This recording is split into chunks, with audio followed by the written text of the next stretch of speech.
Podcast. I'm Kara here with Stu. Say Stu. Hey. All right, we're back this week and we're going to Virginia. Bordering on, I would say parts of it are very southern, but other parts are very Washington, D.C. and very close, very city-like. Yes, but technically it's in our Old South realm. Yes, it is. So we're going to Virginia. So we're going to get to the point because we have to go carve pumpkins after this. So we have to stay on track, Stu, okay? Do we? Yes. We can't meander? No, we just recorded Shoot the Poo. So Shoot the Poo is on our Patreon. We try to do them once a week. We're pretty good about once a week. Sometimes we're late. We try to get them out for Fridays, but a lot of times it's Saturday. And this week it's Sunday. Shoot the Poo, so this week we talked about the perfect neighbor, and then we just kind of talk about whatever's going on in our lives at the moment. So if you like to hear us ramble, that's where you go. So if you join Patreon, you get that, and you get the episodes 24 hours early and ad-free. So we normally put them out on Thursdays to everywhere, so you would get those on Wednesday, and then I just schedule it for 24 hours after to go out to everywhere else. So if we're late, you still get it 24 hours early. Yep. Even if we're late, though, say if I mess up and I don't get it out till Thursday, everybody else doesn't get it till Friday. So you always get it 24 hours early. But anyway, so if you want to join that and support us, we really appreciate it. That's patreon.com/blessthismess podcast. And then we have Instagram, Facebook, TikTok. TikTok, I'm really getting close. I know. I got to thank Shonda. She joined TikTok, just added a number, added a person. Mm-hmm. So, want to thank you. She's probably sitting there listening to this right now, doom scrolling, going, "God damn, Kara got me hooked on TikTok." Yes, because we still are in the middle of DoorDash gate, and we don't have any new. We thought we had new information, but it turned out some of it's accurate, but then one little piece that was really important is not. Both parties, the DoorDash girl and the person that she filmed, are quiet right now. So we're assuming they're lawyering up is what we're assuming. Their lawyers have told them to shut the hell up. Yes. So that's where we're at. I'm still waiting. I still think the guy's a pervert, and I'm basing it on the facts that I currently have. Anyways, if that was are these internet rumors? These facts? No, that's the problem is the facts that are against the girl are internet rumors. The actual facts that I could find are this guy's a pervert and trying to get his old rocks off by flashing somebody that walks up to his door. And other girls. Yeah. So anyway, he got what he wanted because she filmed him and put it on TikTok, and she did not blur out. That's why her video got taken down, because she did not blur out his penis. So. Mr. Johnson and the Juice Crew. Yeah. So, anyways, so go join me over there. I'm trying to get to 10,000. I'm at 7,500-ish right now. So, thank you. And then we have Instagram, Facebook. So, the reason why I'm growing there so much is because I do true crime recommendations. So, we watch things all the time, true crime, and so I just recommend things to watch. I'll let you know about new episodes that are coming out, not on the podcast, but like on Discovery Plus or Hulu or something. If there's a new episode of like Snapped, I'll give you like a little summary and then let you know that it's new, so you don't have to sit there and search around all these different streaming apps, because they told us this was a better way, and now here we are with 8 different apps to try to find what we want to watch. Yep. And then still sitting there searching for because we're in unlimited hours to find what you really want to watch. Yes, because we're in analysis paralysis. We have too many options. There's too many options, so we can't make a decision. And then we will review those on Shoot the Poo, some of the ones that we have watched. Yeah, the bigger ones we've watched we'll talk about on Shoot the Poo, and then also fill you in on our life. Like The Terrible Neighbor. Yep. The Perfect Neighbor. The apartment one. Apartment 603. So anyway, that's what's going on. But and then rate, review, subscribe on iTunes, 5 stars only, and then I think that is it. Then crap all over the podcast after the 5 stars. Yes, but I need Stu not to stop. I caught him freaking looking at the reviews the other day. I don't go look at the reviews because I don't want to. I don't want to Then why do emotionally you want put people to myself. give you a 5-star review if you're not even going to look? Because, well, that's fine. I don't want to read the bad reviews. Okay. I'll read them for you. I know, and then you tell me about them, and then I I, internalize I them. will do a whole shoot to poo where I just read the shitty comments. I don't want to do that though, because it Well, makes me feel bad. I know it shouldn't affect me, but it does. Okay. I know I should not care anymore, but somehow when someone for says something some mean woman that about, has ice water running through their veins, I can't believe a yeah, little review would send you in a it just spiral. hurts my feelings. So I I just didn't. choose not to put myself in that position. But all right, so let's go ahead and get into this case out of Virginia. On Thursday, March 20th, 2014, in Ashburn, Virginia, Michelle Castillo's 4 children woke up wondering where their mom was. Now, she was normally would wake up before them. She was a very involved mom. She would get up, get them breakfast going, wake all the kids up and everything. Why are you looking like that? My stomach just rumbled. I don't even know if it made Oh, it on the mic or not. okay. He's just over there looking. We just had a crepe. We had crepes again this morning. You saw my Instagram story. We were doing crepe Saturday. And kiwis. Well, I And I'm did crepes. starving. Well, we did crepes this morning, but we only did one crepe because we're trying to we're walking 3 miles every day, and we're trying to cut back. But right now we're hungry because that's all we ate this morning. So his stomach is growling, but I don't think you guys could hear that. His face was just looking dumb, so I had to ask what Wow. was going on. Okay. So she normally wakes up her children to get them ready for school, get breakfast ready. Michelle had 5 children in total, but 4 were under the age of 12 and living at the home. Now, their father was not living at the home. His name was Braulio. Yes. Braulio.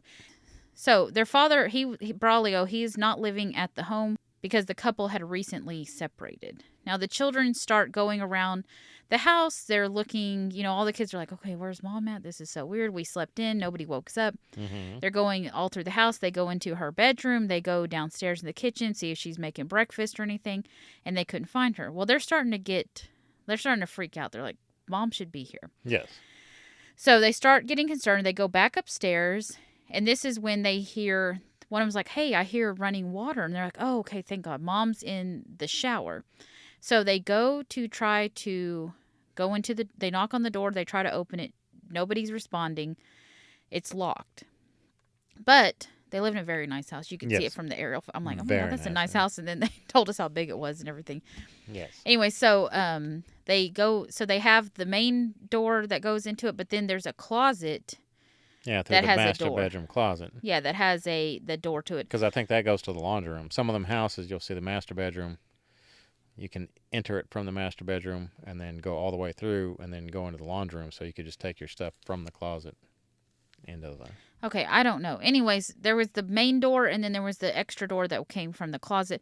They go to that second door. It's unlocked. They walk in and no one's in the shower. But the water is running. So at this point, they are completely terrified. So they call up their dad, asking him for help, saying, hey, we can't find mom. Can you come over here and help us out? So their dad, Braulio, he heads over to the house to see what is going on. While their father went through the home looking for his, soon-to-be estranged ex-wife. wife. Yes, estranged wife. There's no signs of her. So he calls the police, but while he's like, okay, I don't want to freak these kids out anymore. So he calls police and he takes the kids to school so they're not just in there crying and panicking. While the and cops stuff. are He's doing like, that. hey, mom probably just went for a run because she had been training for a marathon. He's like, mom just probably went for a run. We'll find her. Let me take you guys to school. Everything will be fine. It'll be fine in the afternoon when you get home. Yeah. Mom will be there making cookies. Yeah. Making you Sammy. Yes. Word got around as to Michelle's disappearance to her family and friends because the police were asking to see if anybody had heard from Michelle. So then the phone tree started and everybody's like, hey, did you hear? Did you hear? So word spreads quickly. Now, this was completely out of character for Michelle. She would never leave her children in the home alone. Investigators arrive at their home and they start searching for clues as to where Michelle might be. But the house, Kara, as we said, is massive. It's 10,000 plus square feet. So they have a lot of rooms, a lot of spaces to go through. And as they're moving through the house, they still have no sign of Michelle, so they go down to the basement. Now, in the basement, they walk in and they find Michelle hanging from an electrical cord from the shower head inside the basement bathroom, Kara. At first glance, it looks like she has killed herself. And they start looking at the scene, but a few things are standing out to them, Kara, that don't really line up with suicide because, you know what, we got some skilled investigators here that have seen a thing or two. Yes, they're over there in Ashburn, which I believe is near Washington, which means that they have a lot of wealthy people and they have a lot of they've probably seen some things. Well, Yes. the one main cop sounded like he was from Jersey or Jersey. someplace Oh, up there. So he's man. probably seen some things. Now, what the investigators are looking at is first off that the shower curtain was completely closed, and they're thinking, you know, if even if she wanted to commit suicide, at some point the body would start thrashing, twitching for lack of oxygen, and that the shower curtain would not have stayed in place. That she would have kicked it open at some point. It would have been disturbed. Yes. It looked like someone closed it After the fact. because it was undisturbed whatsoever, and that's just not. Yeah, you would have seen like a mark in it. You know, Not whenever, a mark, but it like could have been part of it might have been in the bathtub, not, and part of it might have been yeah, out. not like a mark, but you would have seen like, you know, when you hit a shower curtain, you see the dent in there from where you touched it. Yeah. If she would have been kicking, it would have been. Okay. Like Anyways, they just anyway. thought it was weird that the shower curtain was just perfectly in place.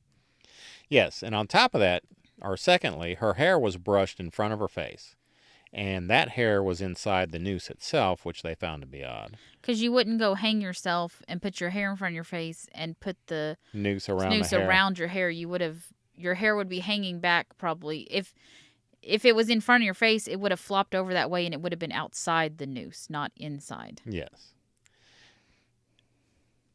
On top of all that, she was in a sweatshirt and sweatpants, and the sweatshirt had blood on it.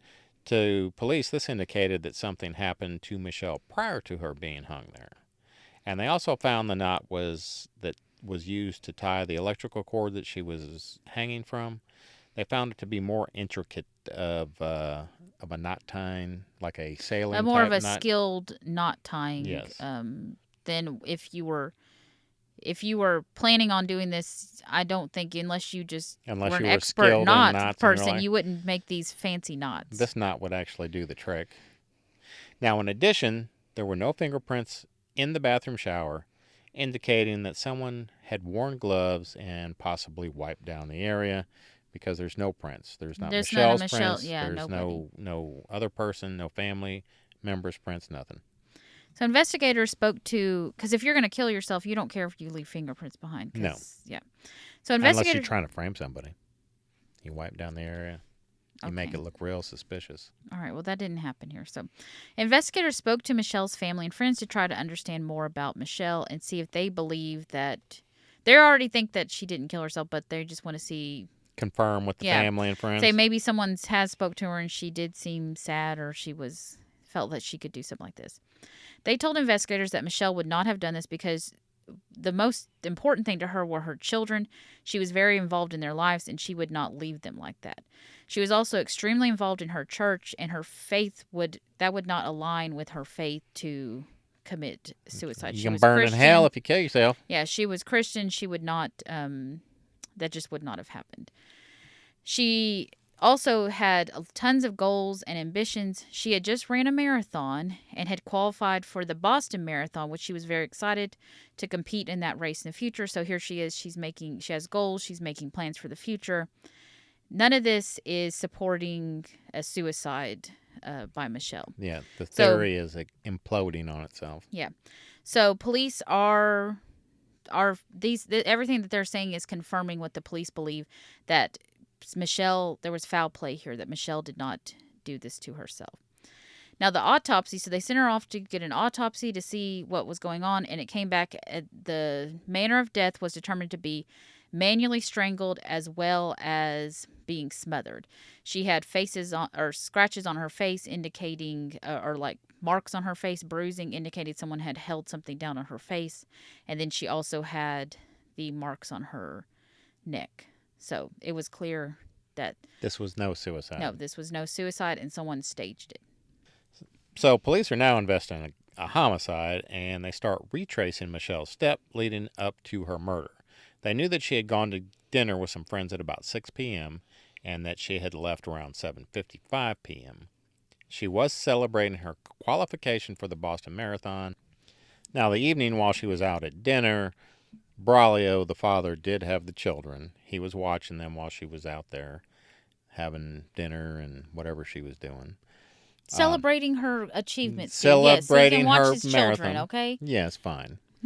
Now, the sister-in-law, which I believe was Braulio's sister, she took the children to meet Well, who Michelle. else would it be? It wouldn't have been Michelle's brother's wife or I mean, it could be. sister's wife. It was It could be. 2004. It could be. It wasn't. Well, it wasn't. Okay. It was Braulio's sister. Yes. Brought the children to a supermarket to do the exchange. Anybody that's gone through a divorce knows that you can do exchanges. Sometimes you have to have a third party because Tensions might be high. tensions might be a little high at the exchange. After she picked the children up, she drove straight home. And when speaking to the children, they said that in the evening was normal. They did everything per usual. They got ready for bed, brushed their teeth, they did their prayers, everything that Michelle had them do. They had the whole routine. They were in bed by 9 p.m. It's pretty good timing for getting home around 8:15ish. Yeah, we can't. Well, I mean, ours are up till 10 if we get home at 8:15. Well, I think the oldest one might have been 11 or so. Well, I guess he can function on his own. Or 12, and so she might have been able to hustle them up, but that's some good Yes. timing. Yes, it is, especially for having 4 children. We're impressed. Yes. You know. Police then pulled utility records for the home to find out when the master bathroom shower had begun running. I knew they could tell that your meter was off. I didn't know that they could tell And Stu when was it disturbed started, by this whole thing, but that they can monitor you in such well, a way. I'm sure each department's different. I don't feel like the one in Louisiana was putting this much effort into it, but maybe the one in the rich neighborhood in Virginia was. That their I mean, I guess they know when their meter starts running. Well, But yeah, I guess they can trace it back to time. Well, I knew the one in we had the one in Karen Crow, and they would send me an email saying, "Hey, your water meter's running." Yeah. Well, they had obviously had a time start and stop because they would notify if you was high water usage that was Yes. unusual in case you had a water leak, to check for that. Yes. And all the time it was us filling up our above ground pool. Because we didn't keep it clean. No, we We didn't. had, It had to turned empty green. it. It turned into a turned green, swamp. and we were just like, "Screw it, we'll empty it and restart." So, according to the records, it appeared that the shower had started running at about 11:30 p.m. the night previous, and it was not shut off until 7:30 the morning that they found. Yeah, because Michelle. it recorded every hour, and every hour was 95 to 100 gallons, which meant that's the shower, the rate that the shower runs. Yes. Yeah, so they now know that Michelle was murdered after 11:30 p.m. when the water began running. Or before, and then somebody turned on the shower. No, they know that They she was think married. that she turned it on? I'm not married. Murdered. No, they think the person turned it on. Or maybe she turned it on. Yes, the person did it, but they know later on they're going to determine she was murdered between 11:30 and 12 midnight. That's Yes. what they know. Yes. Right now they know it's after 11:30. We'll let everybody know why they think it's between 11:30 and 12 coming up, okay? Why are you running everything? Well, I mean, she could have turned it on at 11:30 and then been murdered after 11:30. I just Or she said could have been murdered before 11:30 and then they turned it on. there was no reason to turn it on. Why would they turn it on at all? To make it, I don't know. No, she turned it on, I'm assuming, to take a shower, and then they murdered her, is what I would think. I don't know. That's your theory. Yes, just Okay. continue on. Anyway, If you want a snack, you need to continue. I am He's starving. very hungry. Yes, I'm getting very hangry with you at the moment, young lady. You want to go head toe to toe on hangry, Stu? Because Yes. you know damn well I will win that any day of the week. Anyway, getting back to our story, Karen. Police are like, okay, we know she was strangled. We know there was some violence leading up to this stage suicide thing. But what they do is they get a tip from one of the children. One of the children says, hey. Well, they knew she was smothered, too. Yes. So they're looking for what she was smothered with. What she was smothered with, where in the house could this have possibly happened? And one of the children says, hey, her bed is not made like it's normally made. Michelle was anyone who runs a marathon, I feel like, is like a really like type A Particular person. She seems real disciplined. So she made her bed the same way every day. And the bed was made when the police went in. That's why it didn't stand out to them until the child said that and said it wasn't made the correct way. Something was different about it. And then also they knew she was smothered. Because you have to remember, this is a 10,000 square foot house. as much as we'd like to think that they could process the entire place and dust for prints and do all this stuff for a 10,000 square foot house in a There the just ain't the, highest of manner, they're just humans, so it's and there's not helpful. the time or Yeah, resources to do this whole thing. it's helpful to say, okay, we're looking in the right area where this crime took place. Yeah, so what the police did was they actually took the entire bed, took it down to the crime lab, and bagged it all up, took it to the crime lab to look at it. And they're finding that there's blood stains on the pillows as well as the sheets. Someone tried to hide these blood stains by making the bed with Yeah, the they dirty didn't sheets change the still in. sheets out. That's Yeah. like so stupid. Yeah, I guess they were in a hurry and they're like, I ain't got time to look for the sheets and take the. So I'm just going to make the bed and hopefully they don't look at it until at some point. But someone would have found blood all over the bed and been like, what's going on here? But Even if by then they would have been like, hey, the scene's been contaminated. You can't use that evidence. I know, but I'm just saying at some point, even if after if they thought she had committed suicide or that's what they said and determined it, then they would have went in there, the family would have taken apart the sheets and found blood all over and been like, this isn't adding up, guys. Like, but then we would have had an apartment 603 all over There you again, go. you know? Police also found a doorstop, one of the little springy things that your kids and cats like to play with, and that had blood on it as well as a clump of hair nearby. To further help understand when Michelle was murdered, they brought in a cadaver dog who would alert to where a dead body would have been. Immediately, the dog goes to the basement where she was found hanging, but the next place the dog went was at the end of the bed in the master bedroom, indicating to police that they believe Michelle had been murdered in that room and then carried downstairs. Again, I'm guessing I haven't always heard them bringing in a dog like this. I'm guessing it is because of the size of the house. Like, you have to have some sort of, you have to treat this, that's a huge house. Yes, that's a lot of. I can't even imagine that. I looked through. To go over and look through for blood stains and things like that. I mean, I'm sure they did look through it, but it's just a massive amount. It'd be like someone getting murdered in a church. Like, it's massive. You would have to have some sort of help with a dog or something to try to indicate where this crime actually occurred. To further narrow down the time at which Michelle was murdered, they looked at her autopsy results and her food digestion, and they could pinpoint her murder sometime between 11:30 p.m. and midnight. They believed the killer waited for the children to go to sleep and then attacked Michelle in her room, smothering her, strangling her, and then carrying her down to the basement and then staging the suicide. Yes. So we're looking at someone who must have been familiar enough with the children's routine. And again, it sounds like if Michelle makes her bed the same way every morning, Michelle probably does everything else on the same schedule. So the children probably are always in bed by that time. And if she arrived home after their normal bedtime, they would have been in bed pretty soon after. Not like us. We go all free. We'll be like, I'm tired. I don't feel like putting them to bed right now. Next thing you know, they're going to bed at like 10:30 or Hanging something. off the walls because they got their Yes. second wind. Yes. So they continue to look for more evidence, any eyewitnesses that might have seen someone enter the home. However, due to the time of night, no one saw anything. However, they did find someone that had a security camera on the outside of their home that lived across the street. Remember, this is 2014. It is a nice neighborhood. They're probably going to have cameras, but it's not like today. Like, literally, we've talked about this. I think we live in a normal neighborhood, and every house has cameras, Yeah. motion cameras, ring doorbells. Well, and also I feel like if you live in a really nice neighborhood, because if you have a house this big, they probably lived in a gated community. Yes. These houses are not just on, open to everybody. They probably have a false sense of security as well, that nothing bad's going to happen. So maybe they're not investing in cameras everywhere. We'll find out later, they did have an alarm system, but it didn't appear that they had any cameras on the outside of the home. Or that they had even. Oh, yes. Yes, Stu. Whatever you were going to say, just Stop saying it. So with this security footage, they were able to confirm what they believed, which was Michelle arrived home around 8:15 that night, and no one appeared to enter the home after that. However, they rewind the footage and You are need able. to stop. I'm going to say this so that you can say your part, Stuart. However, I'm just getting through this point, and then we can go on. However, they rewind the footage and are able to see that someone was jogging up to the house prior to Michelle arriving. Therefore, the killer was actually, it was even creepier. It's this disturbing thing where someone is waiting in your home to kill you. Like, this is like something out of a horror movie. Yes. But Stu would like to... Well, okay, so the police officer that was... The detective interviewed. that was on the show. Yes. He was like, I watched the footage. I watched it all the way from whatever time to whatever time.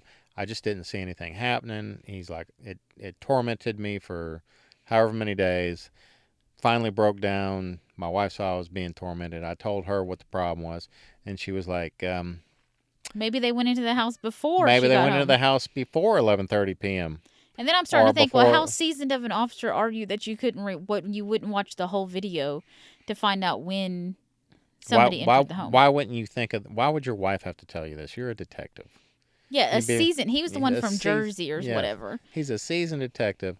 He's like, yeah, my wife told me this, and it was like a light bulb moment. Well, So and then I our went back. theory was that he probably never admitted that to his co-police investigators at the time, but now he's being interviewed on the case with Paul Azan, and he's like, "Oh fuck, I'm never gonna hear the end of this, so I don't let them know that my And wife told me." he's like, I gotta say, I can't say that I came up with this on my own because I'll be divorced because my wife will like be pissed if I don't tell the truth about how I Yeah, so actually he had came to up. out So himself he had to out because himself he or was on get a a TV divorce. show. Yeah, that's our theory. I mean, we don't know if that's true or not, but I still question his detective credentials. yeah. So now they have the killer on video surveillance. However, it is very difficult to see who it is. Again, it's black and white video. It's grainy. It's nighttime. It's hard to see. They can make out that it appears to be a male, and he's wearing gray sweatpants and a dark colored sweatshirt, but that is the extent of it. They see the man again leaving around 12:30 after the murder occurred, again confirming what they believed by the evidence in the home from the running water and the autopsy with the food digestion. Yeah, and now as they're trying to look for a motive, they look around for any signs of burglary, forced entry, any of that. Now it appears that whoever did this to Michelle either let themselves in or they knew how to get into the house. Well, Well, she no that she she, I either mean, she let them either in. she let them in or they let themselves in because they knew how to Well, get in. obviously they know now she didn't let him in because They know who it is. yeah. Yeah, Well, obviously. no, they know that whoever it was arrived before her. Yes. So unless he was sitting there waiting at the door for her to let him in, so Yes. And which he wasn't. basically what it comes down to, it was someone familiar with the home, Yes. very familiar. Because because they're thinking that she let him in or they knew about the house because the alarm system was not triggered. They also know the person that did this would have also known the schedule of the children to know that they were all asleep at the time. So now they need to look within her inner circle and the people that she knew to see who might have harmed her. So, Kara, you know who they start with? The mom. Yes, her mother. So they start looking at the relationships around Michelle, starting with the estranged husband, Braulio. On the day that Michelle was found murdered, she was actually due to finalize her divorce from Braulio, which is obviously a red flag for police. They find out that the couple had been married for 17 years, Kara. 17 years. Is this where we're heading? Well, we'll see in 2 years. Damn. They had two adoptive children, and then after that, they had three biological children together. Michelle had filed for divorce the year before. Braulio moved out during that time, but he moved into a home that was just a few blocks away so that he could remain close to the children, which seems nice. Yes. That's what he Instead of moving says. across the country. Well, that's what he says, to be close to children, but we're going to learn probably wasn't the reason. When speaking to her friends, they find out that she had complained of verbal abuse and threats from Braulio, and that she had even sought a protective order to keep him away from her. She told her friends that if something happened to her, then they need to start looking at old Braulio because he had issues. They also discovered that leading up to the divorce, Braulio had gotten himself into some financial issues. He had a tech company and he had claimed a veteran status, which allowed him to receive $500 million, Kara, over a period of time from government money. Yeah, I'm guessing it's like these small business loans that Small business veteran they loans. earmark a certain amount towards veterans, veteran-owned businesses, women-owned businesses, and so then if you're lying about that, then they're gonna be like, give us the money back. Because, Kara, in 2000, it had been discovered that in 2012 that his veteran status Bunny was a ears little around that. sketchy. He had attended a military preparatory school for a few months, and that was what he used to claim his veteran status. However, I'm not even sure if that counts, that this preparatory No, it school to doesn't begin count. with. It doesn't count. It was But just a on top school. of but on top of the preparatory school, he'd only been there for 10 months and dropped out after he hurt his ankle while playing football. They also find out that in the divorce proceedings, Michelle was requesting $168,000 per year in spousal support. Yes. And so if they're going to finalize their divorce that day, Mm-hmm. that means that what she requested, someone said, yes, you can have that. So his tech company has now gone defunct in the last year and a half due to him lying. And I guess it wasn't doing well to begin with. And then now he's also going to be out $168,000 annually. And on the hook for giving the government back their money. Yes, for spousal support. I don't even know if that includes child support. That's spousal support. Yes, this guy's looking at He could be looking at $250,000 $250,000 a year. Yeah. Now, with this information, they head over to talk to Braulio and immediately see signs that he was involved in some sort of altercation. He had bruising on his face as well as cuts on his hands.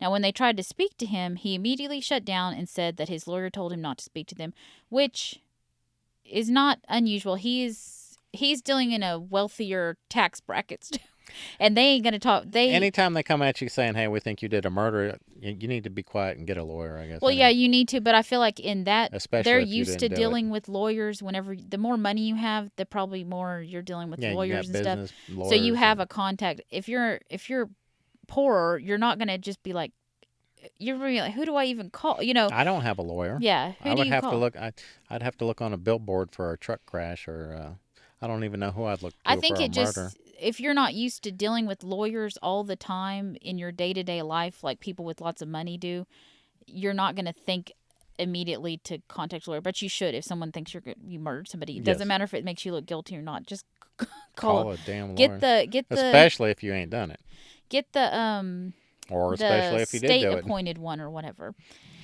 Anyway, so he's like, you'll have to talk to my lawyer if you would like to speak to me. So, unable to speak to Braulio, they obtained a search warrant and retrieved his cell phone.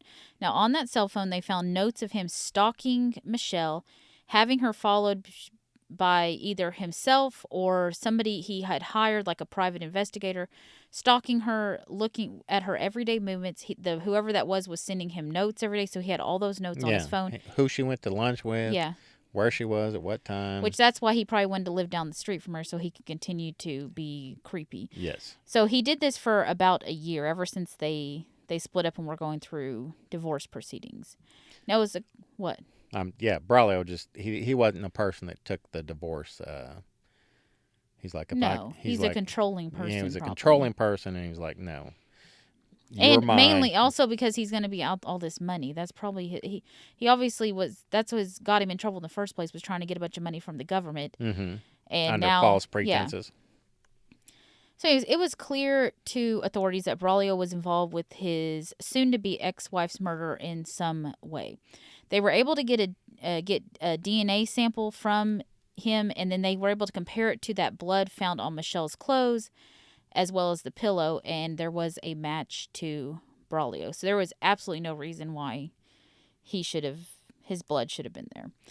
Because if she's getting a protective order, she's definitely not letting him come over and sit in her bed or whatever. Well, also, whenever they were doing the investigation, they were like, has Braulio been in this house? And they're like, absolutely not. She would not allow him in the house. There's no reason for that blood to be in this house whatsoever. Yes, I was fixing to get into that, Stu. Yeah. So you're welcome. They also found out that Braulio had his 11-year-old son, because they're wondering, so if you're wondering so they're obviously separated, there's animosity, there's obviously issues, Michelle's scared of him. How did he get into the alarm system without triggering that alarm? And it's because he bribed his 11-year-old son into giving him the security codes, which the child at the time didn't know. He's just like, my dad's asking for this. We trusted his father. On top of that, the oldest son reviewed the surveillance video, and he believed who he was watching, because the oldest son was quite a few years older than the other kids. He was already moved out of the home. Yeah, he was one of the two adopted children. Yeah. And so he looks at it, and he's like, yeah, that's my dad running away. And then the last major clue that they had was after interviewing the children, one of the younger Castillo children said that they saw their father in the home that evening, even though Braulio claimed he had not been in the home in over a year. So they've got his blood. Apparently, I'm wondering, that's where they don't really know what happened that evening, but the one child did say he saw him. But if he hadn't been in the house in a year, there's no way that kid would have seen him or remembered seeing him at all, you know? And there's no way the blood would have been a viable Yes. evidentiary So I'm wondering if he showed up at the source. house, he wasn't hiding. My thought was that maybe he wasn't hiding, that he showed up at the house, but I would have thought she would call the police. So I don't know how. Maybe the kid found him and he was like, shh, don't tell anybody. Because it was one of the smaller kids. So you could trick one of your smaller kids into, I don't know. Not one of ours. Not our, well, if it's ours you. is little rats. Well, no, if it's you, they're definitely telling on. Yes. Yeah, remember that one time Annika was like, she was like, there was a woman in the house today. Oh, yes, yes, yes. Who was? And I was like, what? Mm-hmm. And she's like, yeah, there was a woman in the house. There's a lady in the house. A lady in the house. And then I was like, you didn't tell me this stuff. I can't remember what it was about, insurance or. No, it was the lady that came over to do the plumbing thing. The plumbing thing. We had the broken thing. Oh, now you can't remember the stories too? Yeah, she came and looked. Because because I was trying to take that piece out. That piece got caught up in the. So it was a lady plumber? Yeah. That's what you want me to believe? Okay. Yeah, she wanted me to inspect her pipes. Oh, my God. Anyways, wouldn't you rather her inspect your pipe? Yeah. All right. So, yep. So now they for sure have Braulio. They have now the children as a witness. They have the security code situation, and they have DNA evidence. Braulio was arrested and charged with Michelle's murder. He went on trial, continuing to proclaim his innocence, and he even took the stand in his own defense. He claimed that him and Michelle were still amicable, and they were just trying to work things out for their family. Which is so stupid, because if she got a protective order, that means that there's actual police. It was not amicable. Yeah, there's police reports. There's other things that she had to document to get this completed. Yeah, and the divorce was going to be finalized that day, so police ain't buying it. Jury definitely not buying it. He was found guilty, and he was sentenced to life in prison. At the sentencing, his oldest son was able to speak to him in the victim impact statement and let the judge know that they do not stand behind their father. And he was basically speaking on behalf of the entire family. Braulio is currently being housed in the Buckingham Correctional Center. After Michelle's murder, the 4 younger children were placed in the custody of one of her friends who she had signed a document stating that they would be the guardians back in 2010. The friends were finally able to officially adopt the children in 2024. It took 10 years. After 10 years after the murders. They had to wait until the criminal trial was completely over with before they could even start the proceeding. And Braulio's ass was locked up before they could. Yeah. So this took a long time. Yeah, but they were in their custody at the whole time, and I read a news article, and they said that the kids had now, which I feel bad. I always feel bad from this situation because the mom has passed or was murdered and things like that. Yes. And then you always feel bad because they have, but you want them to also feel like that's their mom, their new mom, And so they did want to have the same last name as the family, that their adoptive family and things like that. But you do feel bad for the mom, which they were sharing the last name with their father, so I do understand that. But yes, they wanted to get rid of that last name. Ditch that last name. But you hope that whoever your kids, if that happened, your kids go to, are treated just like that. She treats your kids just like if they were her own, and they start seeing her as a mom. But you do feel sad for the biological mom who got murdered, that now her children and that relationship that they will not have. Yes, and it's had to be transferred over to another person for them to have a good life. Because Braulio was an asshole. Yes, and a greedy one at that. Yes. Anyways, all right, that is our case for this week. Stu, do you have a Y'all Need Jesus? I always have a Y'all Need Jesus, Kara. Okay. Because I need a snack plate. I'm getting hangry. Yeah, I'm a snack baby. Oh, God. You're a full meal. Wow. Wow. Actually, your Thanksgiving dinner. All 7 courses. Yep. Are you ready? I am ready. Okay, go. Man hijacks construction crane, causing several car crashes and prolonged closure of interstate, according to police. Comes to us from the New York Post, published August 17th, 2025 by Zoe Hussein. Florida, or not Florida? Not Florida. A Louisiana man was arrested after Florida. No. arrested after allegedly hijacking a construction crane and blocking traffic on I-10, triggering a series of car crashes that left 2 people injured and led to a prolonged road closure. Matthew Vincent, age 37, of Vinton, Louisiana, was taken into custody Saturday after police received multiple reports of cars crashing into a work zone at around 5:30 a.m. on I-10 near Louisiana Highway 108.